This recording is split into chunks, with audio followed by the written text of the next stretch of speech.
কাজ নাই, আজকে গেছেন আপনারা মিরপুরে গরিব মানুষের বস্তি উচ্ছেদ করার জন্য। দুঃখী, বঞ্চিত, অন্নহীন, গৃহহীন মানুষেরা সেই পুলিশকে ধাওয়া করেছে। আমরা পুলিশের ধাওয়া পছন্দ করি না, কিন্তু গৃহহীন মানুষকে যখন আপনি উচ্ছেদ করতে যান, অস্তিত্ব যখন টেকে না, তখন তার বাঁচার জন্য আর কোনো উপায়ও থাকে না। সে পুলিশেরা সেখান থেকে ধাওয়াকে ফিরে আসছে। হামে প্রতিদিন লোক মারা যাচ্ছে, 10, 20, 25, কয়েক শত শিশু। আপনার ঘরে, আমার ঘরেও তো শিশু আছে, আমারও তো শিশুদের পিতা মাতা। শুধু আপনি আগে দোষ দেবেন, আগের সরকার টিকার ব্যবস্থা করেনি। এই হামের প্রাদুর্ভাব যখন শুরু হলো, সেই সময় টিকা হয়নি বলে কি আধুনিক চিকিৎসা বিজ্ঞানের এই সভ্য জগতে হামের মধ্যে একটা অসুস্থতায় শিশুদেরকে হসপিটালগুলোতে বিশেষ আধুনিক বিশেষায়িত চিকিৎসা দিয়ে এদেরকে জীবন রক্ষার চেষ্টা কি করা যেত না?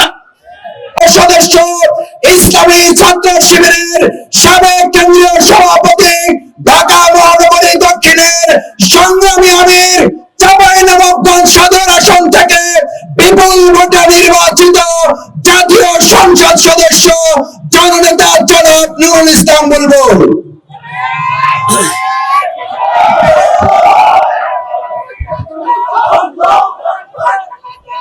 বিসমিল্লাহির রহমানির রহিম। আমাদের প্রিয় মামুনি রামিসার উপরে পৈশাচিক নির্যাতন ও নির্মম হত্যাকাণ্ড সারা বাংলাদেশে সন্ত্রাস, খুন এবং ধর্ষণের প্রতিবাদ সহ আইন শৃঙ্খলা পরিস্থিতির অবনতির প্রতিবাদে এবং খুনি সন্ত্রাসীদের বিচারের দাবিতে এই ঢাকা মহানগরী কর্তৃক আয়োজিত সমাবেশের সম্মানিত সভাপতি, সম্মানিত প্রধান অতিথি, বাংলাদেশ জামাত ইসলামী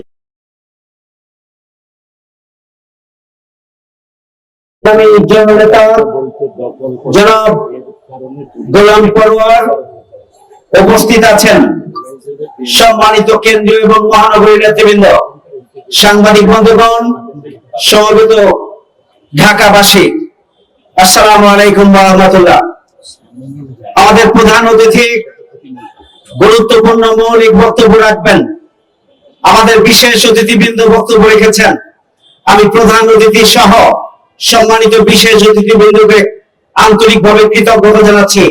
স্বল্প সময়ের আহ্বানে আপনারা উপস্থিত হয়ে আমাদের আয়োজনকে সফল করেছেন, এই জন্য সাংবাদিক বন্ধুদেরকে আমি আন্তরিকভাবে কৃতজ্ঞতা জানাচ্ছি যে আমরা খুবই কম সময়ের নোটিশে আপনাদেরকে দাওয়াত দিয়েছিলাম, আপনারা এখানে উপস্থিত হয়ে আমাদের আয়োজনকে সার্থক করেছেন। আমি ঢাকাবাসী, বাংলাদেশ জামাত ইসলামীর সর্বস্তরের নেতাকর্মী সহ ঢাকাবাসীকে আন্তরিক কৃতজ্ঞতা জানাচ্ছি। ইমানের দাবি পূরণের জন্য দেশ এবং জনগণের এই কঠিন মুহূর্তে আপনারা ডাক দেওয়ার সাথে সাথে রাজপথে এসে উপস্থিত হয়েছেন, আন্তরিকভাবে আপনাদেরকে কৃতজ্ঞতা জানাই। সংগ্রামী ভাই বন্ধুগণ, রামিসার যে পৈশাচিক হত্যাকাণ্ড, এটা বাংলাদেশের বর্তমান সমাজের একটা বিকৃত রুচি এবং মানসিকতার বহিঃপ্রকাশ। বিগত 17.5 বছরে গুম, খুন, ধর্ষণ যে অপসংস্কৃতি চলে এসেছে, বর্তমান সরকার 3 মাস হলো ক্ষমতা এসেছেন। অতীতে খুন, গুম, সন্ত্রাস এবং ধর্ষণের ধারাবাহিকতায় এই 3 মাসেও আমরা দেখেছি অত্যন্ত লোমহর্ষক অনেকগুলো ঘটনা সংঘটিত হয়েছে। কিন্তু দুর্ভাগ্যজনক হলো সত্য, এই ধরনের লোমহর্ষক ঘটনাগুলোকে নিয়ে সরকারের পক্ষ থেকে সাঁড়াশি অভিযান চালিয়ে গ্রেপ্তারের পাশাপাশি তাদের বিচারের জন্য সরকারের যে পদক্ষেপ গ্রহণ করা দরকার ছিল অগ্রাধিকারের ভিত্তিতে, বর্তমান সরকার চালিয়ে প্রতিনিয়ত তাদের বিচারের জন্য সরকারের এবং সন্ত্রাসী ধর্ষণমূলক কার্যক্রম, নারী এবং শিশু নিপীড়নমূলক কার্যক্রম অব্যাহতভাবে বেড়েই চলেছে। রামিসার হত্যাকাণ্ড, রামিসার উপরে পৈশাচিক নির্যাতনের ভাষা, প্রতিবাদ যেমন ভাষা আমাদের জানা নেই, আমরা এতটুকুই বলতে পারি অবিলম্বে বিশেষ ট্রাইব্যুনাল গঠন করে এই সমস্ত খুনিদের বিচারের জন্য পদক্ষেপ গ্রহণ করতে হবে। চাঁপাইনবাবগঞ্জে গত পরশুদিন একটি ঘটনা ঘটেছে, খুবই দুর্ভাগ্যজনক। একজন মধ্যবয়সী গৃহশিক্ষক তার ছাত্রীকে পড়ানোর জন্য নিয়মিত পড়ানোর অংশ হিসাবে ছাত্রীর বাসায় গিয়েছেন। তার গলায় হার ছিল, সেই হারগুলো নিয়ে নেওয়ার জন্য অথবা অন্য কোনো অনৈতিক উদ্দেশ্য সাধনের জন্য ওই গৃহ শিক্ষককে হত্যা করে একটা বস্তার মধ্যে লাশ ঢুকিয়ে চকির নিচে ফেলে রাখা হয়েছিল। কি নির্মম, একটার পর একটা নির্মম পৈশাচিক ঘটনা বাংলাদেশে সংঘটিত হচ্ছে। আমাদের প্রিয় রামিসাকে, তাকে এই খুনি ধর্ষণ করেছে, তার মাথাকে আলাদা করে বাথরুমের মধ্যে ফেলে দিয়েছে, আর পুরো শরীর ওই বস্তায় করে পুরো শরীর খাটের নিচে ফেলে রেখেছিল। এই সন্ত্রাসীরা খুন করার পরে, ধর্ষণ করার পরে তারা চেয়েছিল তার লাশকে গুম করার জন্য। আমার মনে হয় এই যে বিকৃত মানসিকতার বহিঃপ্রকাশ ঘটেছে, আজকে এদিকে হালকা করে দেখার কোনো সুযোগ নেই। আমাদেরকে অবিলম্বে এদের বিরুদ্ধে পদক্ষেপ গ্রহণ করার জন্য সরকারকে বিশেষ পদক্ষেপ গ্রহণ করতে হবে। আপনারা জানেন ওই শরীয়তপুরের সদর হসপিটালে একজন ডাক্তারকে কিভাবে নির্মমভাবে পিটিয়ে হত্যা করার চেষ্টা করা হয়েছিল। ঢাকা মেডিকেল কলেজে এখনো মৃত্যুর সাথে পাঞ্জা লড়ছেন। আমাদের আমির জামাত তাকে দেখে এসেছেন, আমরাও তাকে দেখতে গিয়েছিলাম। এই কার্যক্রমের সাথে কারা জড়িত এই গোয়েন্দা সংস্থার কাছে ক্লিয়ার আছে। ওখানকার বিএনপির সন্ত্রাসীদের আমরা সংশ্লিষ্টতা দেখতে পাচ্ছি। খুবই বিস্ময়কর ব্যাপার যে বর্তমানে বাংলাদেশের নতুন সরকারের একজন নেতা নিজ এলাকায় যাবেন, তার আগে 14 থেকে 16 বছরই মেয়ের সাপ্লাই দিতে হবে। এই ধরনের দুঃসাহস দেখান যারা, তাদের কাছে কোন খুনের বিচার, কোন ধর্ষণের বিচার, কোন নারী নির্যাতনের বিচার এবং কোন অনৈতিক কার্যক্রমের বিচার পর আশা করা যায় না। এবং সেইটি আমাদের মামুনি রামিসার বাবা বলেছেন যে আমি বিচার চাই না, কারণ আপনারা বিচার করবেন না। তিনি বলেছেন, আমার মনে হয় মাননীয় প্রধানমন্ত্রী কাল বিলম্ব না করে এই পরিবারের সাথে সাক্ষাৎ করা উচিত এবং পরিবারের সদস্যদের কাছে বিচারের প্রতিশ্রুতি ব্যক্ত করে অবিলম্বে এই খুনিদের বিচার করার জন্য পদক্ষেপ গ্রহণ করা উচিত বলে আমরা মনে করি। সংগ্রামী ভাই বন্ধুগণ, এ পর্যায়ে আমাদের প্রধান অতিথি বাংলাদেশ জামাত ইসলামী সংগ্রামী সেক্রেটারি জেনারেল, সাবেক এমপি, সংগ্রামী মজলুম জননেতা অধ্যাপক গোলাম পরোয়ার আমাদের সামনে গুরুত্বপূর্ণ প্রধান অতিথির বক্তব্য রাখবেন এবং এই বক্তব্য শেষে আমাদের সাংবাদিক নেতৃবৃন্দ সামনে যাবেন এবং তারপরে আমাদের নেতৃবৃন্দের সামনে যাবেন। একজন জনশক্তিও কেউ নেতৃবৃন্দের সামনে যাওয়ার আগে নিজ এলাকা ছেড়ে সামনের দিকে হাঁটা শুরু করবেন না।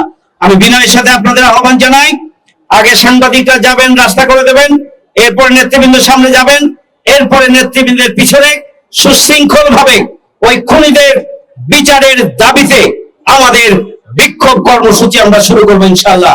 বক্তব্য রাখছেন সম্মানিত প্রধান অতিথি অধ্যাপক মিয়া গোলাম পরোয়ার। অধ্যাপক মিয়া গোলাম পরোয়ার। السلام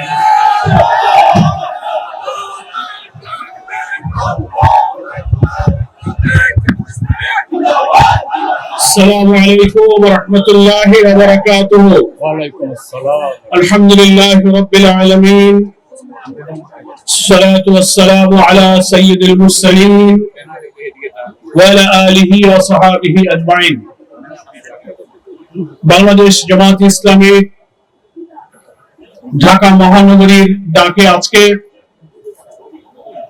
আমাদের কলিজার টুকরা সন্তান তুল্য শিশু রামিসার উপর নৃশংস পাশবিক ঘৃণ্য জঘন্য পাশবিক অত্যাচার শেষে লোমহর্ষক হত্যাকাণ্ড, আইন শৃঙ্খলা পরিস্থিতির চরম অবনতি, হামের প্রবল প্রাদুর্ভাবে শত শত শিশুর নির্মম মৃত্যুর দৃশ্য দেশে ঘটছে, সরকারের সেক্ষেত্রে চরম ব্যর্থতা এবং দলীয় ক্যাডারদের লেলিয়ে দিয়ে সন্ত্রাস সহিংসতা, প্রশাসনের চরম ব্যর্থতার প্রতিবাদে আজকের এই বিক্ষোভ পূর্ব সমাবেশের সংগ্রামী সভাপতি জননেতা নুরুল ইসলাম বুলবুল এমপি, সংগ্রামী জামাত ইসলামীর কেন্দ্রীয় এবং মহানগরী নেতৃবৃন্দ, সাংবাদিক বন্ধুগণ, আমার প্রিয় সংগ্রামী দেশবাসী ভাই ও বোনেরা,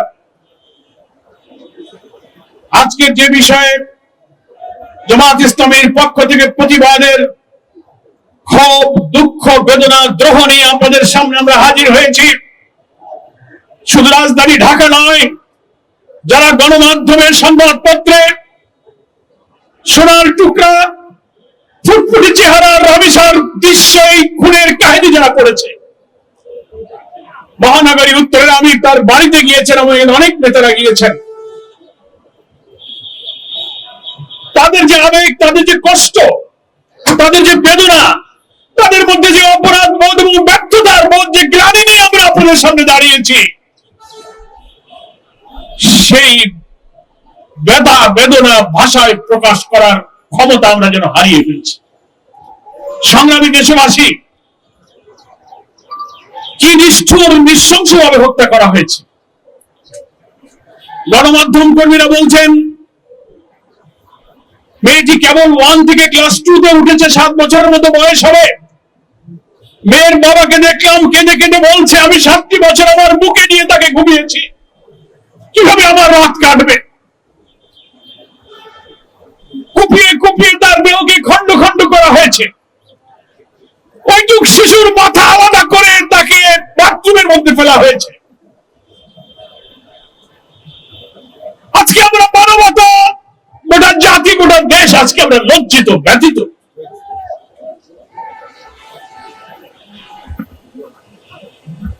আমরা শিশু রামিসার মা বাপ, এই দেশের সমস্ত মায়ের কাছে আমরা ক্ষমা প্রার্থী, মানবতা আপনাদের কাছে আমরা আজকে লজ্জিত। আমরা যারা রাজনীতি করি, সমাজ, দেশ, সভ্যতার দায়িত্ব নিয়ে মানুষের কল্যাণের জন্য যারা রাজনীতি আর আদর্শের কথা বলি, তাদের সামনে এত অমানবিক, এত ঘৃণ্য, এত পৈশাচিক দৃশ্য, আমাদের বিবেক ক্ষতবিক্ষত হয়ে যাচ্ছে। হ্যাঁ, আমরা এটা স্বীকার করি, সরকার হয়তো বলবেন, প্রশাসনের দায়িত্ব পালনে যারা আছেন তারাও হয়তো বলবেন, সমস্ত অপরাধ থেকে কখনো মুক্ত হয় না, সব সমাজেই কিছু অপরাধ প্রবণতা থাকে। কিন্তু আমরা বলতে চাই, মানব সমাজ 100% অপরাধ মুক্ত হয় না, কথা ঠিক। অপরাধ প্রবণ মানুষের মধ্যে অপরাধী মানসিকতা থাকে। তাই বলে সেই অপরাধ, এত নিষ্ঠুরতা, এত বর্বরতা, এত নৃশংসতা দিনের বেলা কলিজার টুকরা মেয়ের গলায় ছুরি চালিয়ে মাথা আলাদা করতে পারে, এই নৃশংসতাই আমি জাহিলিয়াতের বর্ব থেকে হার মানিয়ে দিয়েছে। দেশের মানুষ কাঁদছে, মায়েরা কাঁদছে, পিতা ক্ষোভে দুঃখে বলছে, আমি বিচার চাই না, বিচার হবে না, আপনারা বিচার করতে পারবেন না। তারপরে আমাদের স্বরাষ্ট্রমন্ত্রী, অনেকে স্বরাষ্ট্রমন্ত্রী বলেন না, ওনাকে বলেন সর্বমন্ত্রী। এত মানুষ কান্দে, এত মানুষের বিবেক জাগ্রত হয়, স্বরাষ্ট্রমন্ত্রীর বিবেক জাগ্রত হয় নাই। পৃথিবীর বিভিন্ন সভ্য দেশে, উন্নত দেশে, গণতান্ত্রিক দেশে আমরা দেখেছি, রেল দুর্ঘটনা হলে রেলমন্ত্রী পদত্যাগ করে, দুর্নীতির অভিযোগে অভিযুক্ত হলে মন্ত্রীরা পদত্যাগ করে প্রাইম মিনিস্টার ক্ষমতা ছেড়ে দেয়, স্বরাষ্ট্রমন্ত্রী আপনার সন্তান, আপনার পরিবারের এরকম চেহারার বাচ্চাদের চেহারা কি আপনার মনে পড়ে না? সকাল থেকে পর্যন্ত যারা দেখলেন, আপনার বিবেক কি কাঁদেনি? আপনি কি মায়ের কাছে বাপের কাছে গিয়ে ক্ষমা চাইতে পারেন না? আমরা বিকাল পর্যন্ত যতটুকু জানি এখনো আপনারা জাননি। আপনারা একটা ঘটনা ঘটলে শুধু অন্যের উপরে চাপিয়ে দেন। জামাত ইসলামী সহ বিরোধী দলের উপর বলেন তারা ভাব সৃষ্টি করে। আমরা পরিষ্কার সরকার এবং দেশবাসীকে বলি, জামাত ইসলামী কোনো মবের রাজনীতি করে না। মিরপুরে আপনারা আপনাদের উস্কিয়ে দেয়া দেশকে অস্থিতিশীল করে বিরোধী আন্দোলনকে সাবোটাজ করার জন্য আপনারা মাজার ভেঙে হামলা করে আপনারা সেটা ইসলামপন্থীদের উপর চাপিয়ে দেওয়ার চেষ্টা করেন। সব কিছুতেই আপনারা বিরোধী দলকে আবিষ্কার করার চেষ্টা করেন। প্রশাসনে যারা আছেন, ল এনফোর্সিং এজেন্সিতে যারা দায়িত্ব পালন করছেন, স্বরাষ্ট্রমন্ত্রী আর সর্বমন্ত্রী, সংবিধানের টানাটানি ছেড়ে মানুষের জীবনের নিরাপত্তার দায়িত্ব পালন করুন। কার নাই আজকে গেছেন আপনারা মিরপুরে গরিব মানুষের বস্তি উচ্ছেদ করার জন্য?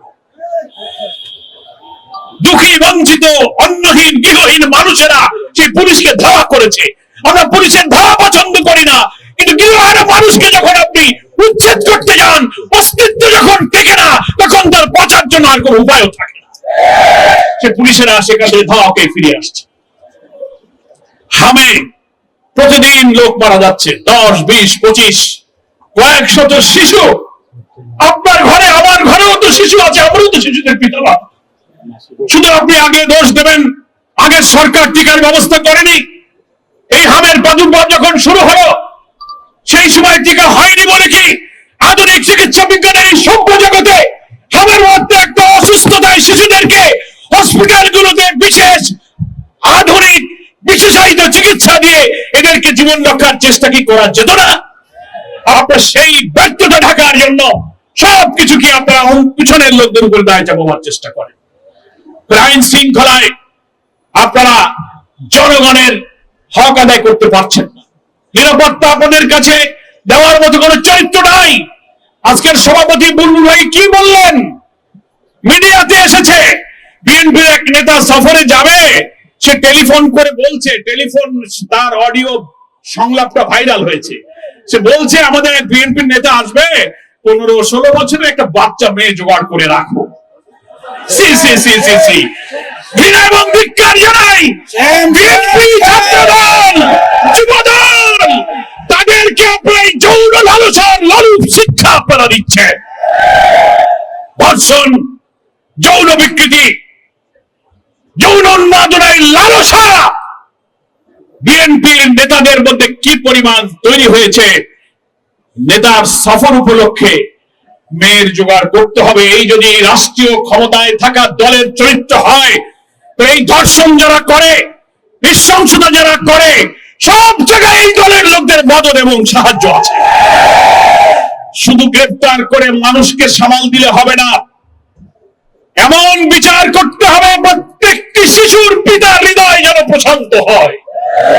প্রয়োজনে আইন সংশোধন করে ধর্ষণ এবং মৃত্যুর শাস্তি তো মৃত্যুদণ্ড, কারাগারের মধ্যে ফাঁসিতে মৃত্যুদণ্ড দেওয়া হয়। বাংলাদেশের ফৌজদারি দণ্ডবিধি প্রয়োজনে সংশোধন করে ইসলামিক জুরিসপ্রুডেন্সে বলা হয়েছে এই সব নৃশংস হত্যার বিচার প্রকাশ্য জনগণের মধ্যে, তাকে সামনে এই মৃত্যুদণ্ড দিলে গোটা জাতির মধ্যে অপরাধ সম্পর্কে আতঙ্ক তৈরি হবে। প্রয়োজনে আপনি তাই করুন। নৈতিক শিক্ষা, ইসলামী শিক্ষা, মানুষের অন্তরে আল্লাহর ভয়, আখিরাত পরকালের ভয় সৃষ্টি করার জন্য জামাত ইসলামী আলেম ওলামারা যেখানে ইসলামী শিক্ষা নৈতিকতার কথা বলে আসে, তখনই আপনারা বলেন উনাদের উপরে জঙ্গিবাদের ভূত চেপেছে। ইসলামী নৈতিকতা তৈরি না হলে এইভাবে আপনার শিশুরা ধর্ষিত এবং নিষ্ঠুর ভাবে নিহত হবে। ফলে শুধু আইন দিয়ে, শুধু পুলিশ দিয়ে মানুষের জীবন রক্ষা হয় না, তার জন্য নৈতিকতা, চরিত্র, মানুষের অন্তরে আল্লাহর ভয়, আখিরাতের ভয় জাগানোর মতো শিক্ষা তৈরি করতে না পারলে এই নিষ্ঠুরতা থেকে বাঁচার আর কোনো পথ আমাদের নেই। প্রিয় ভাইরা আমার, আজকের সভাপতি আপনাদের কাছে অনুরোধ করেছেন আমরা আমাদের এই ছোট্ট কন্যার হত্যার প্রতিবাদে কিছুটা বিবেককে সান্ত্বনা দেওয়ার জন্য অন্তত বিক্ষোভ করে অন্তত হৃদয়টাকে প্রশান্ত করব। সবার চোখে পানি, সবার হৃদয় কাঁদে, কিন্তু আমাদের সর্বমন্ত্রীর হৃদয় কাঁদে না। তার তো উচিত পিতামাতার পা ধরে ক্ষমা চাওয়া। গোটা জাতি অন্তত দেখতো যে না, সে একজন পিতা, এই বর্বরতা তাকেও ব্যথিত করেছে, হৃদয়কে আপ্লুত করেছে। এতটুকু সভ্যতা, এতটুকু মানবতা দেখাতে পারেননি। সেই জন্য আমাদের সম্মানিত আমিরে জামাত ডাক্তার শফিকুর রহমান আজকে হজে যাওয়ার সময় বিমানবন্দরে বলে গেলেন শিশু রামিসাকে, শিশু মামুনি রামিসা, তোমার কাছে আমরা মানবতা, আজকে তোমার কাছে আমরা লজ্জিত, আমরা আজকে ক্ষমা প্রার্থী। আসুন সম্মানিত ঢাকাবাসীকে বিবেকের তাগিদে, বিবেকের ক্ষোভ, এই বেদনা প্রশমনের জন্য অন্তত আমরা কিছু করতে পারি আর না পারি, ওই সন্তান হারা মা বাপের হৃদয়কে সান্ত্বনা দিয়ে তার দৃশ্যমান বিচারের জন্য আমরা আল্লাহু আকবার ধ্বনি দিয়ে রাজধানীতে আমরা আমাদের বাহুকে স্লোগানে স্লোগানে উচ্চকিত করি। শৃঙ্খলার সাথে নেতৃবৃন্দ সামনে থাকবেন। নির্দেশ অনুযায়ী যেখানে মিছিল থামবে সেখানেই মিছিল আমরা সমাপ্ত করব। সাংবাদিক বন্ধুগণ, দেশবাসীকে আহ্বান জানাবো, মিডিয়ার অপপ্রচার, গুজবে কান দেবেন না। কিছু হলেই জামাত শিবিরের দিকে আপনার ঠেলে দেবেন। জামাতের এমপিরা চাল চুরি করে, গম চুরি করে, এই যত মিথ্যা প্রচার সবগুলো হচ্ছে গুজব, গুজব, গুজব। এআই দিয়ে ফটো কার্ড করে ফেসবুকে নানান প্রচার করে জামাতের এমপিদের নৈতিকতা, সততাকে ম্লান করার জন্য একটি পরিকল্পিত সিন্ডিকেট তৈরি করা হয়েছে। আপনারা কোন অপপ্রচারে কান না দিয়ে আসুন। এই সমাজ ভাঙতে হবে। এই জাহেলি সমাজ ভেঙে আল্লাহর বিধানের সমাজ ছাড়া এই নিষ্ঠুরতা থেকে বাঁচার কোনো বিকল্প পথ নেই। মান আল্লাহ আমাদের সকলকে ক্ষমা করুন। শিশু রামিসার পিতা মাতার কলিজায় ধৈর্য দিয়ে হৃদয়কে প্রশান্ত করুন এবং প্রকৃত অপরাধীর দৃশ্যমান শাস্তি হোক, সেই দাবি করে, সেই আশাবাদ ব্যক্ত করে আজকের সমাবেশে আমার বক্তব্য এখানে শেষ করছি। এখন মিছিলে আপনারা যাবেন। আমার তৌফিক ইল্লা বিল্লাহ। আসসালামু আলাইকুম ওয়া রাহমাতুল্লাহি ওয়া বারাকাতুহু। অনেকখানি অতিরিক্ত হয়ে গেছে।